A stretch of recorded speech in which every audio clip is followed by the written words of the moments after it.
group 1 exams లో జరిగినటువంటి అవకతవకలు ఒకే సెంటర్ లో అన్ని ర్యాంకులు రావడము ఒకే సెంటర్ లో అందరికీ సమానమైనటువంటి మార్కులు రావడము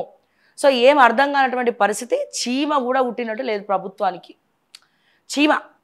చీమ కూడా ఉట్టినట్టు లేదు అంతమంది భవిష్యత్తు మా గ్రూప్ 1 విద్యార్థులు అంతమంది భవిష్యత్తుని చిన్నాభిన్నం చేయడం జరిగింది అంతమంది భవిష్యత్తుని ఘోరాది ఘోరంగా రోడ్డు పాలు చేయడం జరిగింది డిప్రెషన్లోకి వెళ్ళడం జరిగింది వాళ్ళందరూ ఎన్ని సంవత్సరాలుగా ప్రిపేర్ అవుతా ఉన్నారు మీ ఎవ్వరికి లేనటువంటి నాలెడ్జ్ మా గ్రూప్ 1 విద్యార్థులకు ఉన్నది దేశంలో ప్రపంచంలో ఎక్కడ నిలబెట్టి ఏ క్వశ్చన్ అడిగినా నిద్రలే పడినా చెప్తారు సార్ వాళ్ళు అంత కాంపిటేటివ్ ఎగ్జామ్స్కి వాళ్ళు ప్రిపేర్ అయ్యి ఇప్పుడు గ్రూప్ 1 నిజంగా దారుణమైనటువంటి అంశం సో చాలా బాధ అనిపిస్తూ ఉంది ఈ సందర్భంగా చెప్పాలంటే ఆ పక్కనేమో నారా చంద్రబాబు నాయుడు గారు విద్యార్థులతో స్కూల్స్కి ఇన్స్పెక్షన్స్కి వెళ్ళి హాస్టల్స్ ఎట్లున్నాయనేది పరిశీలన చేస్తారు